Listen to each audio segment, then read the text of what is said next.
another Life of a Jobbing Plumber. Got a good mix of jobs for you this week or this quarter, or however often I'm doing them now. Hopefully you'll enjoy it. There's going to be some little bits that you might have seen off Instagram, but hopefully different, because I'll be explaining them a bit better. And also day before yesterday, I put one of my 10-minute Instagram TV videos just onto my YouTube channel, because I thought there's a 10-minute video there that people really enjoyed on Instagram. Why can't I just stick that up on YouTube as a separate video? I think I'm a bit too, not a perfectionist, but I think too much about it. Like, I'm putting these videos, like I've got one that explains how a pneumatic cylinder works. I was just going to tag it into the end of one of these, but I can just put them up as their own videos, can't I? And people will watch them if they want to, and if they don't, they don't. So saying that, it's a little mini series starting with 90-degree bends, basically my method of bending copper pipe, how I do it on site. Probably not the way they teach it in colleges, but just the way that I find easiest, really. So I've done a series of videos on them. The first one was about 90s, then we did dog legs, so offset bends. The next one will be passovers, crossovers, step overs, whatever you call them. And then I might do some swan necks, and then just little tips and tricks to use your bender. So that's going down well. But yeah, hopefully you enjoy this week's video. Like I say, there's a good mix. The next one after this one is going to be an underfloor heating special. So I think I've mentioned it before, but I went to work with a guy, Jamie from Peak Underfloor Heating. Did my first ever underfloor heating install, filmed the whole thing. I've got a decent underfloor heating explained in 60 seconds, so how it works in 60 seconds, which I'll include. And also I went on the TUF, what does that stand for? Trade Underfloor Heating Supplies, something like that. They did a really good training day, which I went on with Tony from Unequaled Heating. So there's a little bit from that as well, talking about the different kind of floor structures that you use with underfloor heating. So that'll be the next one, so look out for that if you want to get into underfloor heating, or if you just want to know how it works, really. So yeah, that's enough jabbering on. I hope you enjoy the video, and as always, thanks for your support. Thanks for subscribing. What's up, guys? Just a quick video on testing thermistors. So it can be quite tricky to get the end of your multimeter probe onto these metal points. So the next time you strip an old boiler out, if you keep the lead for the NTC sensor, you can pop that onto the thermistor you're testing and use the ends of this lead to test from. So you can see here I've put a bootlace on one, which if you've got crocodile clamps, you can clamp straight onto that. If you've not, we've got a Wago on the other end, which you can pop your test lead into. And once that's connected, you can forget about the ends of your lead and concentrate on the thermistor. So you can see there we're testing with resistance. We've got 10,000 ohms. If we heat the thermistor up, you can see the resistance drops as the temperature rises. And if we cool the thermistor down, you can see there that the resistance rises as the temperature drops. And this method just allows you to work on the thermistor without having to worry about what these probes are doing. Right, guys, so this is the first ever big job. I've had a couple of little jobs off YouTube, but the first ever, I'd say, real job where someone's seen me on YouTube and asked me to quote for their job. So chap's a painter and decorator, local to me, 2 villages away, and I came around to quote the other night, got on really well, had a good chat about YouTube and stuff, and this is the job. So floor standing boilers coming out, because they're going to be putting an extension on the other side of this wall. So that's coming out. Other side of this wall here is the airing cupboard, which I'll show you in a minute. We've got a lot of 8mm, you can see there, 8mm that feeds the rad on the end there. And then a lot of the rads in the house are 8mm, so we're going to be upgrading the central heating pipe work. But the main job is to get rid of that, get rid of the airing cupboard and tanks, and stick a combi in. So I'll just take you through to the other side of the wall now. So he's very kindly cleared this cupboard out, because this is the sort of store cupboard, so it's quite full. So we've got cylinder, hot water storage system. Now you see there the height of this. We are in a bungalow, but obviously the height of that, the water pressure, is not great. So at some point someone's put a booster, single impeller booster on. So if you don't know how that works, we've got the hot water, cold water comes in the bottom here from that tank. So there's water in the tank, comes down here, fills this from the bottom, and then when you open a hot tap, the water here is pushed out because of gravity from there to there. Now obviously that's not very high, so the pressure wouldn't be great. So we come down here, this is called the hot outlet. Would have joined on there, then gone to all the taps in the house, but someone's cut it and then it goes through this pump and back out again. So when you draw off from here, the pump's got a flow switch, flow sensor in it. It knows when you've opened the taps, and the pump comes on, pulls the water out of this and spins it around, chucks it out this pipe, so you get increased flow rate. Let's just turn it on because I've got the tap open at the minute. So that's how that works. So all this is coming out, and then we're gonna have a combi on the wall here, vertical flue out the roof. So hopefully I will film the majority of this job, and hopefully the chap who gave me the job is going to watch it and think that I'm doing a very good job in his house, hopefully. So this job has got twin entry valves, 8mm twin entry valves. These are obsolete now, and if you don't know how they work, that's your flow and return. And on the flow there's a tube that extends 3/4 of the way, halfway down the rad. So when the heating comes on, the heat comes sort of this end to help it circulate, and then it returns back there. If they both came in together, then you know the heat would stay here, it wouldn't get to the end of the rad. There's always a drain cock, or normally a drain cock on the other end to drain it down. Now what we sometimes do is we'll cut the return there, flow will go in on a new valve there, and then the return will take along the top of the skirting board under the rad so you can't see it, and then just dip down there into a new valve. But what I'm hopefully going to do on here is take the carpet up, take the floor up, trace these 8mm back as far as we can, and bring new 15mm supplies in straight out the floor into the new valves to make a better job of it. What's up guys, this is an 8mm twin entry radiator valve, both the flow and return enter the rad at the same point. So we've got the flow coming in here, which you can regulate by this wheel head, which you can open up and throttle down, and then the return comes in here and you undo this protective cap, and there's a screw head in there which you can throttle down or open up to balance the radiator. If you do come across these, they're obsolete now, you can't get them anymore, so if you do touch that screw, it's probably going to leak.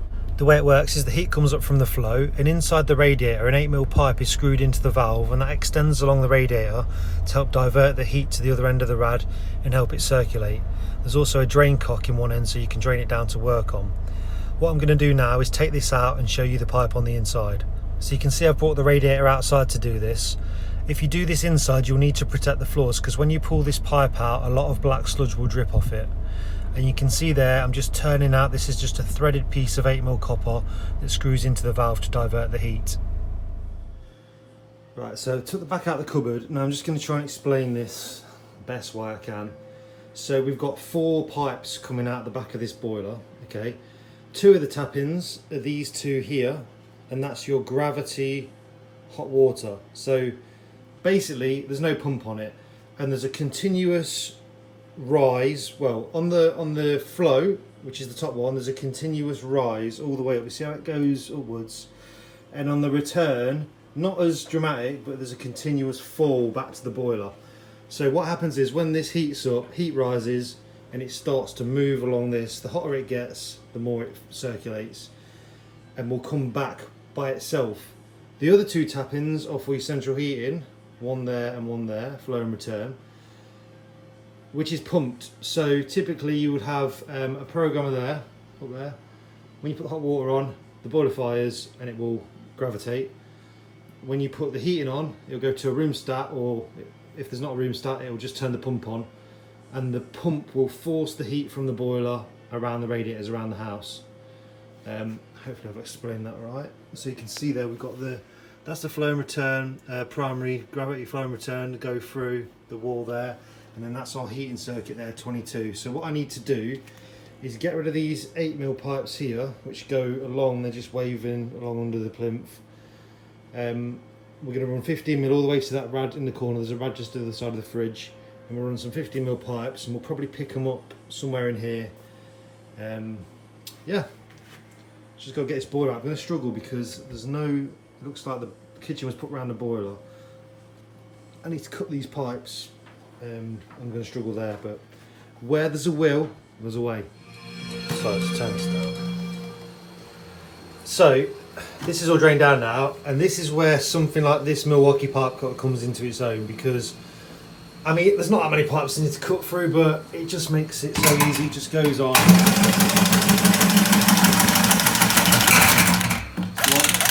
one cut, and then we want to do this bit as well maybe, so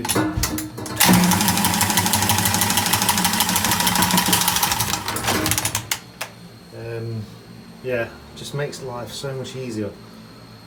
They've got them on offer, well they had them on offer in Screwfix for like 110 quid, including a battery and a charger. I know it's a bit of a luxury, but if you can afford one, if you can get your boss to get you one, it will change your life. Just don't catch your fingers in it. And it don't like getting material, it don't like getting wet either, but yeah, I love it. One more thing I'll just show you with this, so you can go cut a 22mm pipe, reset it, and then we've got 28mm pipe here, which I'm going to have to do it from the back of the cylinder, but literally go straight on, so I've not changed anything.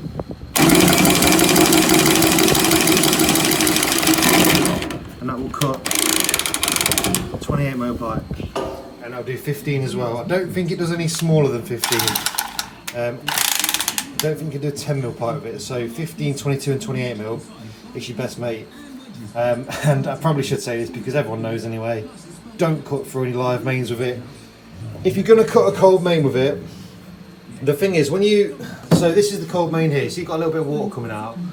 Now when you cut that with a pipe slice or a hacksaw, when you get to the point where you're about to go through it, you'll see a little jet of water come off, and you can gauge whether there's going to be a lot of water in that or a little bit, and you can have it under a bucket. If you go through it with that, literally it's through, and then if it's live, you got water everywhere. So just be careful if you're not sure on if the pipe's drained down. Like me, I've done it probably twice now, maybe 3 times, when I was not concentrating or rushing or whatever, so just be careful. But yeah, not an advert for Milwaukee. I wish Metabo did one, because I've had to buy an extra charger to charge this battery, specific battery, but if you're using Milwaukee kit anyway, it's a no-brainer.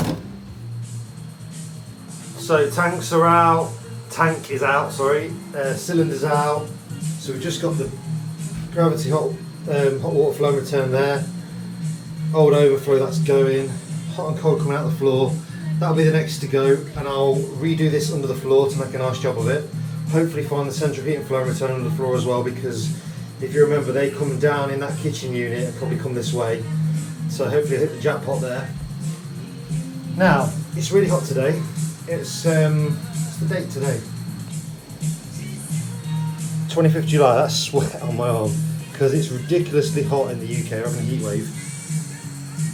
And I put this on my Instagram and my Twitter. So I've got a cold drink. I've also got a cup of tea. Hot drinks cool you down. I think that's true. A hot drink does cool you down. Don't ask about the tea bag. I like my tea strong but with a lot of milk, so I'll leave the tea bag in. So I put this on Twitter and Instagram, and Lee said to me, you want to have the fan pointing away from you, because then it's taking the hot away from you. But I've always, and I don't think I've ever seen anyone not, have a fan pointing at them, because it's the breeze you're after. Any fan experts in it? Well, while I've got you, I'll just show you this. It's a cordless fan, it's awesome, from Metabo. So your battery goes in the back, you've got 3 speed settings, 1, 2 and 3. I think it interferes with the radio when it's on fast. The radio's stopping. Batteries, just takes the battery like that. And it's yeah, it's been really handy in this hot weather. So what do you reckon? Fan towards you or fan away from you?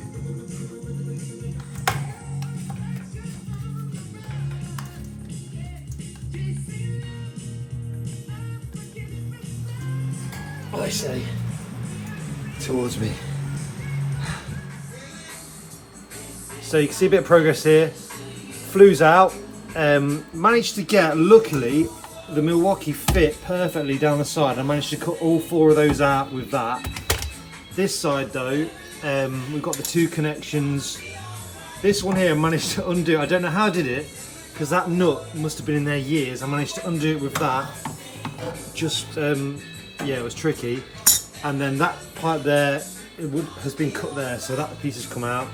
The pump's just hanging off the cable at the minute, and that 8mm pipe, so that's going to go. So I've just got to work out a way of getting this bottom pipe out, and then I've took the screws out the top of the boiler. I've not cut the gas yet, I've got to do that, and then I'll try and wiggle this out somehow. And then I'll show you after I've done that. Right, so that's the boiler out. I'm just going to show you the 4 tap-ins I was on about. So that was the flow to the rads, that had the pump on. That's the return from the rads. That was the 8mm feed to that one rad. And then the other side, we've got the 2 for the flow and return as a wasp. We're going to make a house inside this boiler. I've literally just put it outside. So the flow, gravity return. So you've got 4 tap-ins on that boiler. So yeah, that's out. And what I'll do is I'll leave that outside the job for a bit, and hopefully the scrap man or anyone who's inclined to take scrap metal will come and take it, and I ain't got to bother with it. But we'll see. Probably be there when I'm done. Right, I'm getting a bit carried away here, guys. So I don't know how far I've got on the YouTube commentary because I've been doing a lot on my Instagram story today. So basically, tank's gone, cylinder's gone, platform's gone. Excuse the black there. I was trying to hammer those pipes through and it splashed a bit. This is going to be completely covered in ply soon. So underneath the floor, found here, this is the 22mm flow and return for the heating system. You can see there we've got an 8mm, 15mm to 8mm reducer and the 8mm pipes to that rad, and then I can feel just about here is another 8mm feed. So I'm going to take a bit more of this floor up, get rid of that 8mm, run some 15mm pipes that way. What I've done here so far, because the hot and cold came up here and needed them out of the way, I've got the cold at the bottom here and just capped it off so that they can have some water on tonight. And then I've put the hot along here because somewhere, I guess it's going to come about there for the new combi. So that side of the joist. Right, so that's me done for the first day. That power supply there, that's going to move up into the roof and then we'll come back down probably this side for the fuse spurt. The pipes will all come out. Remember there was some pipes up there, they've gone now. They will come straight out the floor to suit the new boiler. It's just a better job. But the reason I do the prep on the first day is makes the second day a lot easier and more enjoyable. So I've got a nice blank canvas there to work from. If you want to know about the ply, if you've got a bad wall, it makes the finishes the wall better to work off. If you've got a wall where you can't fix clips on very well, you can screw your clips straight into the ply. I realised this is quite a long job, so I thought we'd have a bit of a break. Check out my 70th anniversary pair of Rothenberger pump pliers. They're absolutely awesome. I'm so lucky to have got these. So basically they had a 70th anniversary party at Isch in Frankfurt, which was like a big tool plumbing renewable show. They have once every 2 years, I think. And I was lucky enough to go, and just the position I'm in on my social media, I get little opportunities like this, and I was lucky to get a set. So they're absolutely beautiful. The chrome's awesome on it. I'm just going to keep them in the box, probably have them on my desk somewhere. But yeah, I thought I'd show you them. Pretty awesome. The other thing I wanted to show you was these Starquick clips from Wellraven. I've only just seen these recently, but apparently they've been around for ages, and I was blown away by the features. So you put your pipe in, push it down once, and that holds it in place, but you can still move it. So backwards and forwards, turn it, and then click it down again, and that locks it in place. And then if you want to remove the pipe, you just push it down and they flick open, which I thought was awesome. You can slide them, join them together quite easily, and then you can do that as many as you want. You can do 10 in a row if you wanted. Loads of different ways to fix them. They can fix to a rail. You get different fixing kits with them. These ones are copper coloured, but you can request any colour you want. The standard colour is grey and white. And yeah, I thought they were really cool. I've replaced all my clips in my clip box with them.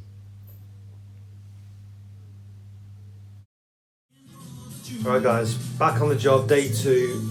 I've only just got here, it's 11:45. Been jobbing this morning, so first things first, what I'm going to do, I use the laser level for my clips, hanging the boiler, everything like that. First thing I want to do is use this laser to find where we're going to go up with the vertical flue, because if there's a joist running there and we're going to be bang on it, we don't want that. We're going to move the boiler either or we'll work out with some 45s. But yeah, first thing I'm going to do, work out where my boiler's going to go, and then I'm going to start banging some clips on the wall. While I've got you, I always get questions about laser levels. I'm using this Stabila. Don't really matter what make you get, as long as you get the green, because the green is so much easier to see, especially outside, than the reds. You don't have to pay big money because you're not going to use it that often, so just try and find a good deal on a green laser. Right, just to prepare you, so this is what you have to go through when you're a plumber. It's the fucking second hottest day of the year or whatever. There's wasps' nests all in this roof. It's fucking baking. Sorry, I shouldn't be swearing so much. It's really, really hot up here. I've only been up here 5 minutes. So basically what I want to do is we poke a screwdriver up to see roughly where we are, to make sure we're not hitting any wood for the flue. And look where it's come. That's my screwdriver there. So it couldn't be any worse really. That's you know, you'd call that a jackpot of a jackpot of bad luck.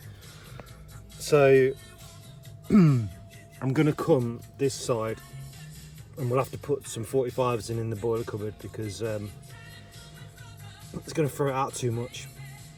But these are the things the obstacles you have to come get around when you're a plumber. Right, since I last spoke to you, the job's been a bit of a mare. A few things have gone wrong with the flue, but I'm finally getting there with the pipe work. Just been trying to work out how to get these perfectly level. I had a bit of an issue with the clip spacing, so I've had to bend that pipe in there. But it's looking good now. Yeah, the flue, so where I wanted the boiler to go, the flue's just hitting everything up there. So I've put the boiler in the middle, and then we're just going to put some 45s on. But just other jobs that have come in that I've had to go away to. The heat proper slowed me down on the first day. I've probably been here a day and a half in total at this point. So it's not too bad. It's just the heat, man, and the fact that it's sort of dragged over into the weekend. But I'm pleased with that. I just bent that one. You see around there. It sort of comes out and then back in. So it's going to look good when it's done, and more importantly, it's going to work properly. Right, so I'm just wiring the boiler up. Quickly show you my new uni light. It's a bit bright, but you can change the angle of it while you're working. So I've got it up like that. It's magnetic base. Folds, you can have it on a stand or you can stick it to the boiler, and then it's a torch as well, but it's, yeah, really bright. It's one of their new ones. You've got an indicator on the back. Definitely worth looking into if you want an inspection light. Right, so just one little thing, if you can see that. Where you bring the cable in, you've got these cable entry points. Now you have to cut them right at the tip so that they fit snugly around the cable. If you cut them off low down, so there's a big gaping hole, you've then made the boiler at risk, because it's a room sealed appliance. If you make a hole in there that's too big and you can see air through or daylight through, you've put a hole in a room sealed appliance. So just be careful when you're doing them. You see loads of them all the time.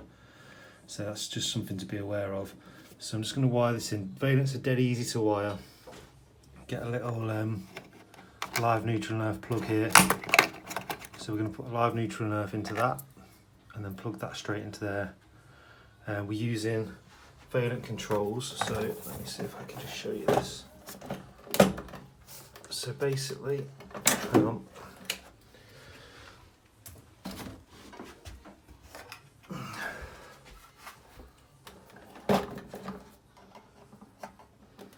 This blank plate pops out, and then I'll plug our new clock, which is, this is the receiver because I'm using a wireless one, it's just going to plug straight in. So no extra wiring. We've just got the live neutral and earth there, so it makes it dead easy. So what I'm going to do now is I'm going to finish this cable off, use it, show you this if you've not seen it. This is the Nipex Ergo strip, and then we're going to put some bootlaces on that, which I'll try and film now if I can get the camera to stay in the right position.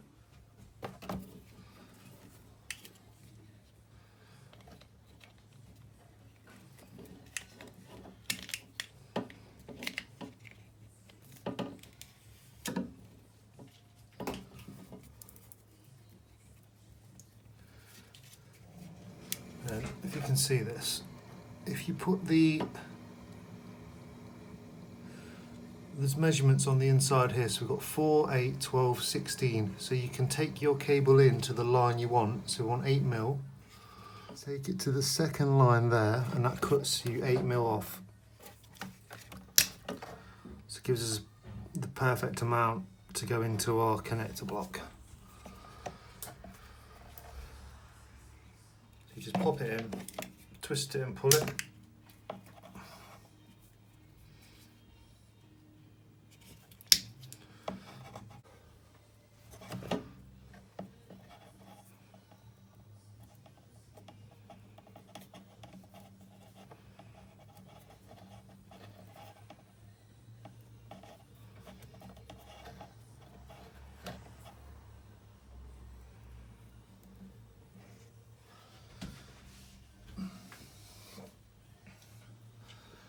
So this is my new crimper, Nipex. You can do it, crimp it from the front, so like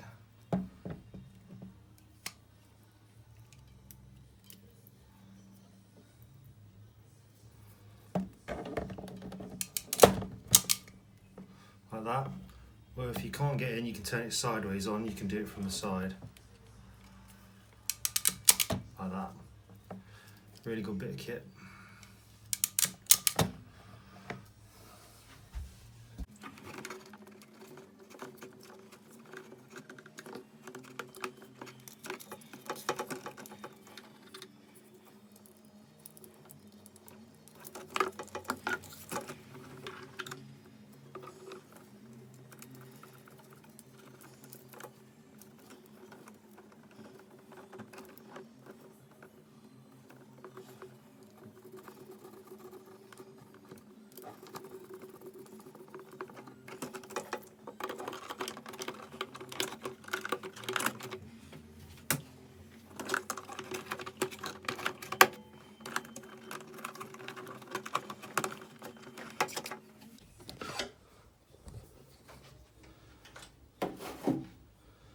I don't know if you saw that because it's pretty tricky to film, but so we've got the live neutral and earth in there on bootlaces, just a nice nice finish.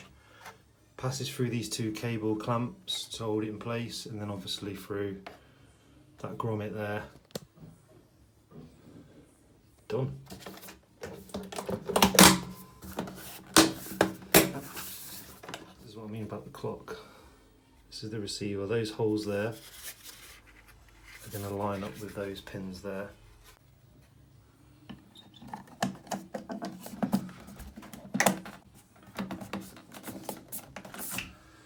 That's it. So for those of you who don't know, got the gas in the middle. On the Valent it's a 15mm connection, that pipe comes with it, so I've reduced that down to 15 from 22 there. Gas rated it's all fine, I've got 18 millibar. So we'll go from the left, that's the flow through a deaerator, air separator. What that does is it goes on the hottest part of the system, strips micro air bubbles out, gets any air out of the system. If there's no air, there's nothing to react with the water, nothing to react with the metals in the system, so no corrosion. That's the theory anyway. That's for, because he might be putting a radiator in the loft, so they're flow and return for radiators in the future if he wants them. I've just capped those off. We've got blanking discs in. Then we've got hot water outlets, that's to the hot taps, cold water inlet through a magnetic, scale reducer, mini shock arrestor, expansion vessel on the cold to stop any water hammer damaging the boiler. Return to the boiler from the rads, magnetic separator, so to keep any crap from getting into the plate, into the main heat exchanger. Pressure relief valve through a ton dish because it goes into the floor and you can't see where it discharges. So there's a visible warning there, and then condense and electrics.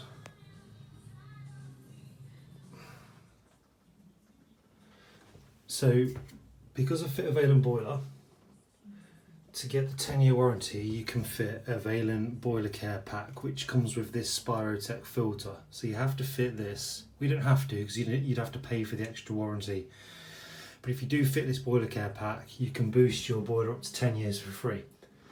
So that's why we fit that. Now, I'm a big fan of the MagnaClean Pro 2. What I've got here is the new filter, the Pro 3. This is Wi-Fi enabled, so you put batteries in the front there, and then it will give you a traffic light indicator of how much sludge is collected in here, but also it connects to an app and you can monitor the system, so you can see how your installs are getting on, preempt if there's going to be a problem because there's a lot of sludge in the system, things like that. And I really want to try one on a job. I've not fitted one yet, and it's a bit of a pain really to be tied into a certain filter because, you know, I don't mind these Spirotechs, but my favourite filter is an AD Pro 2, and I really want to try one of the Pro 3s, but I can't because I can't put one on this job because then I'd lose my 10-year warranty. So I'm still waiting for the job. I don't know if any of you guys have fitted one of these yet, but I'm really looking forward to fitting one and seeing how it works with the app. Anyway, forget that. So what I've got here is an adapter for the Spirotech. Now what that's going to do is, I'll just do this, take this off,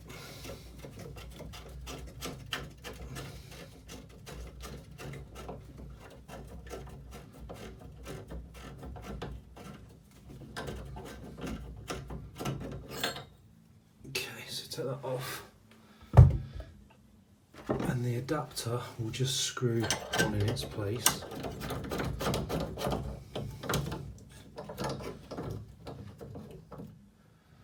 So now we've got that screwed on and we've got our cam locks there. So the hoses from the MagnaCleanse are going to plug straight on.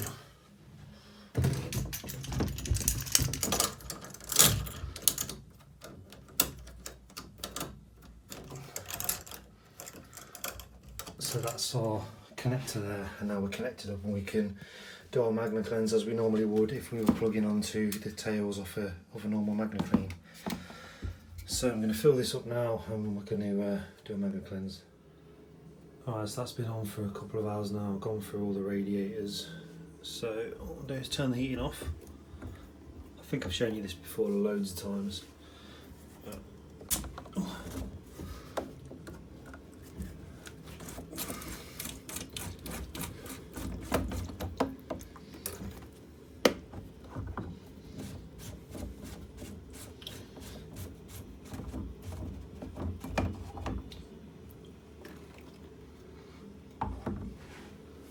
So it's not too bad, but that's everything out of the system now. So because we've been working on those radiators yesterday and today, the twin entry valves, repiped them, so I thought it was worth just putting this on just to get that cleaned up. So now I'll drain this off from this drain point, take that off, put the filter back on. What we can do, which I've mentioned before, we put the cleaner in so we can put the inhibitor in, run it round a bit with the inhibitor in to get into the system, because one of the downsides to these is you can't just pour the inhibitor in, you have to inject it in, which is why I like the MagnaCleans, because you can just dose the chemical straight in. But so we'll get some inhibitor in and then we'll fill it back up and then we're pretty much done here.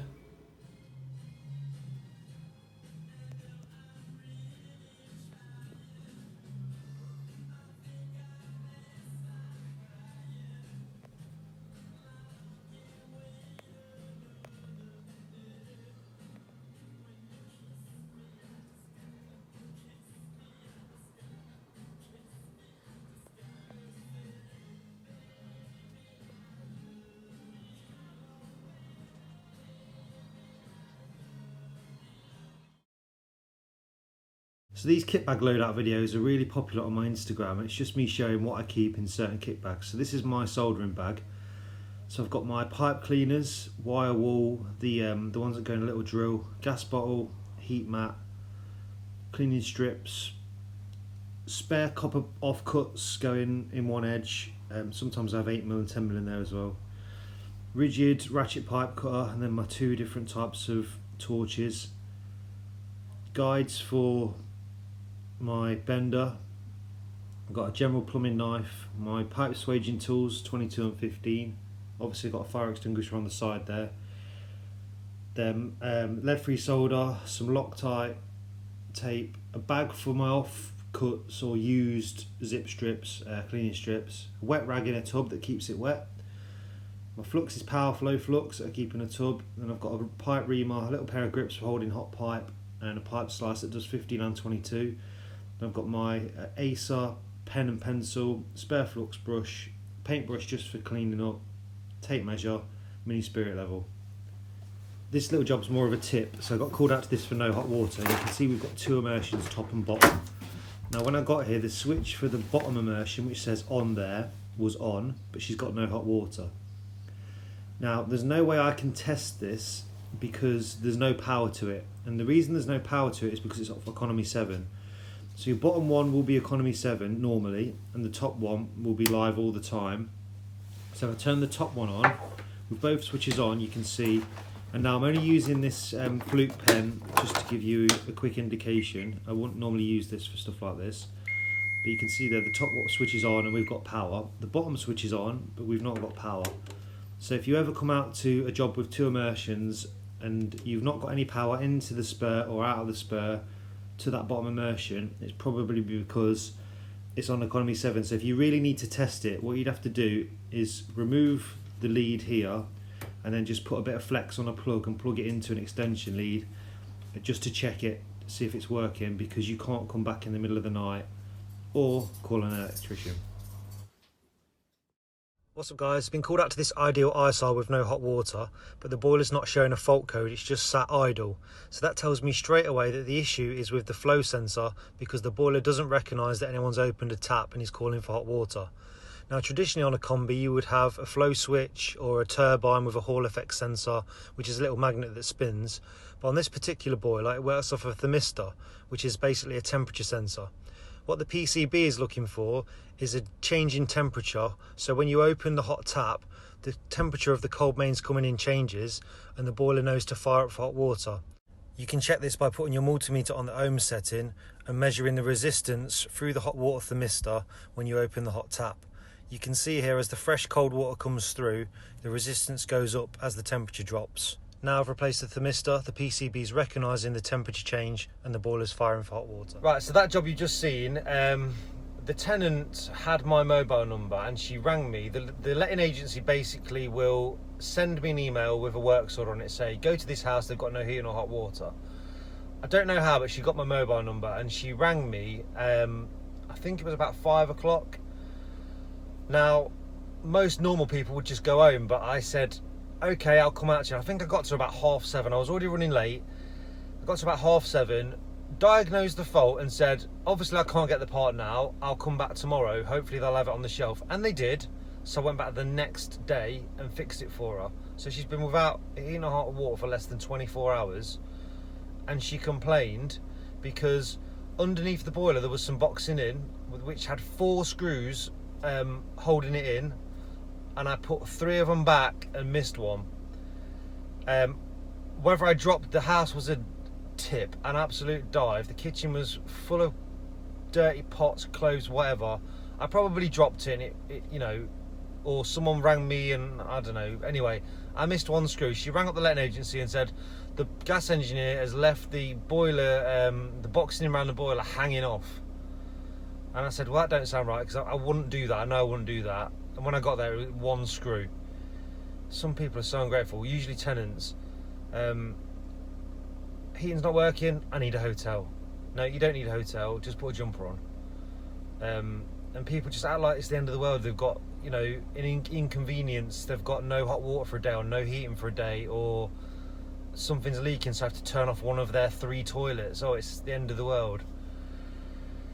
Yeah, and the other thing people don't, and I'm sorry I'm moaning now, but the other thing some people don't understand is when they ring you and say my boiler's not working, in their little bubble, in their world, they're obviously they're the most important person, but they don't understand that don't work for them. I work for a lot of people, and they might be number 10 on the list of people who haven't got heating or hot water, so they have to wait, and they don't quite get that. Another thing that gets me, sorry to moan, letting agencies, if they send me out to a boiler fault, no heating, no hot water, and say, Pete, can you go to this property? Yeah, I go out and I spend 20 minutes driving there. I get my kit out, I investigate the issue, I use my years of experience, my years of knowledge to work out what the problem is. I might ring technical, there's a 10-minute phone call there, and I work out what the problem is, and then I ring the merchants and I get a price, and I do all that work, and I give them the price, and the landlord says, can I have a second opinion? So let's say my price was 100 quid plus VAT. They get a second opinion, he'll do it for 95 quid plus VAT. I'll go with him. So then they think it's going to be one bill for 95 quid. No, I'm going to send you a call out charge of 65 quid plus VAT for all the time I spent there. You may as well have just given me the job, because now you're paying 160 quid, 95 for that guy, 65 for my call out charge. Happens all the time. So what I do now is when they ring me and say second opinion, I say, well, hang on a minute, hasn't another guy already gone out and diagnosed it? So he's going to send a call out charge. So even if I'm slightly cheaper, it's going to be more, and I have to do that now because I don't want to get in that. I don't want to take work off someone else just because I can make it a fiver cheaper, because he's already done some work there. That's another thing that annoys me. Anyway, I might make it a regular feature, things that annoy PB. Anyway, I'll shut up now.